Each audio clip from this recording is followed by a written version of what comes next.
What up YouTube? I'm back, so like this video, it would help my channel a lot. But anyway, man, it was a good ass episode, especially the second part of this week's episode. In the first part we saw a little bit of Big Mom, with Chopper and everyone. We've been seeing this kind of thing, the same thing for a few episodes now.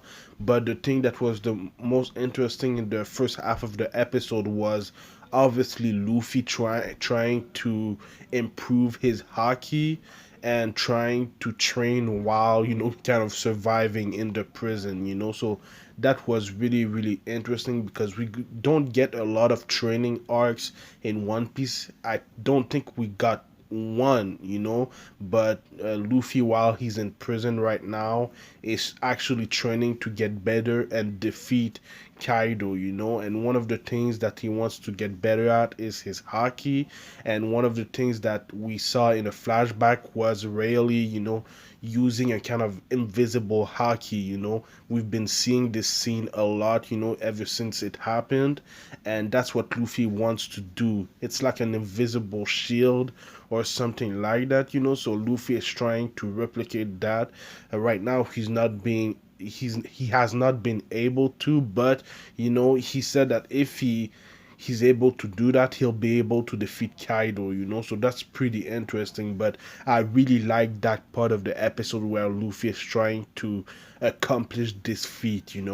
Obviously we saw these two guys, Luffy was fighting against them. The first time that we saw them was when they kidnapped Otama, so I didn't think that we would see them again. But it wasn't that interesting in my opinion. But the second half of this week's episode was just amazing. We got some information, we got an epic fight, that is going to continue in next week's episode. One of the things that we learned is that the land of Wano was once called the land of gold, so I thought that was pretty interesting information that we got from, the fight that was going on. I really didn't know that, so it was great to know. One of the things that I really liked is the animation while Zoro was fighting. We could see how he was holding his sword while slashing. It's a true technique that we see in movies and martial arts and everything like that. So I really like how they animated it. They did a great job. Obviously, the reason why Zoro is fighting, I think his name is Kumaru, but the reason that he's fighting him is because he's the one that stole the Shusui from Zoro, and obviously Zoro wants to know where that sword is, and they've been fighting since last week's episode. But while they were fighting, we got some information about, the previous owner of the Shusui. We all know his name. He's Ryoma. We met him at Trailer Bark, I think, before the time skip. It was him, but not really him. It was kind of dead him, so it was interesting and all. But we got some information about him. He protected the land of gold, now known as the land of Wano, from pirates and everything like that. He was that strong, and the Shusui, his sword is pretty important for the land of Wano. It's a relic that is supposed to stay on the land of Wano, even though we know that Ryoma gave that sword to Zoro. Gyokima, doesn't know that, but it was an interesting story that I thought was pretty interesting. And obviously we know that the Shusui is a black blade, and when they were talking about that, Zoro had a kind of flashback, from when he fought in Dressrosa, and he used his sword and put some haki on them to get them even stronger. And I think the reason why that sword, the Shusui, is black is because Ryoma used to use a lot of haki, on that sword, and because of that, it stayed black maybe, and that's the reason why it's like that. That's the reason why Gyokuma said that it was forged through fighting. So I thought that was pretty interesting. So maybe if Zoro fights a lot and enough while using haki on his sword, they're gonna become black permanently. So I thought that was very interesting.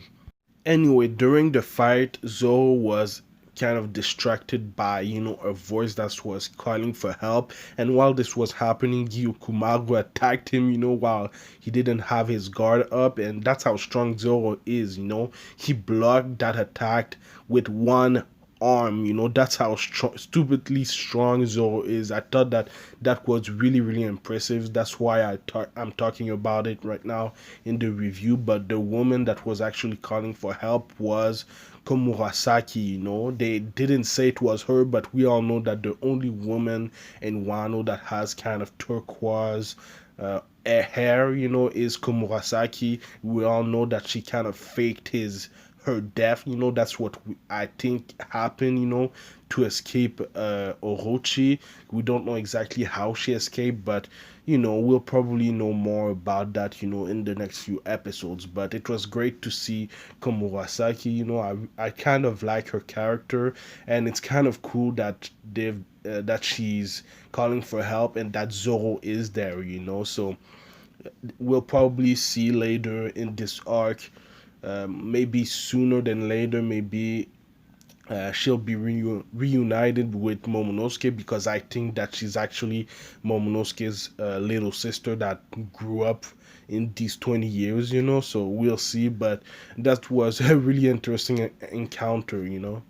She was attacked by this dude right there, Itokiri Kamazo. My bad for my pronunciation, but let me know in the comments down below how I did. But yeah, man, she was attacked by that dude. He's pretty crazy, the way that he moves and laughs, and he's an assassin, and I think that he was paid by Orochi to kill her. Obviously, we'll know more, I guess in next week's episode. But that shot right there of Zoro stopping both sword, from one from killing Komurasaki and the other from, killing him. I thought that was pretty cool. He's going up against two strong dudes, and he's able to do that. So I really think that we'll see a lot more of Zoro doing crazy things like that in the Wano arc. I really think that's an arc for him. Before that, in the Whole Cake Island, there was an arc for Sanji. Now it's Zoro time. So the animation while he was fighting Komuza, I think, was great. Anyhow, Zoro kind of had to go crazy. He had to get his jacket off of him to get serious, because of how strong, Kamazo is. Even while Zoro was fighting, he was saying that Kamazo was a pretty strong dude, so I thought that was cool. And something that I thought was pretty interesting during the fight is that Kamazo, his fighting style is pretty unorthodox. He's spinning, he's doing a lot of things that we can't really understand by the animation, but he's a pretty interesting character for a reason. I thought that I've seen his face before. I don't know where, but he's really, really strong, man, and I can't wait to see what's gonna happen in next week's episode. Obviously, Komurasaki was there. That's the woman, like I said earlier in the review, that Zoro was protecting. And it's pretty weird to see her with her hair down. It's pretty different, because we always see her, with her hair up and everything. So it was pretty weird, but I really like how her design is like this. Obviously, I really like her character, so I want her to survive. But yeah, man, let me know what you thought about this week's episode in the comments down below. Let me know what you think is gonna happen next. I do One Piece reviews every Saturday, so subscribe for that. But I also do other anime related things like Black Clover reviews. I promise I'm going to do a review really, really soon. I do God of High School reviews on Mondays.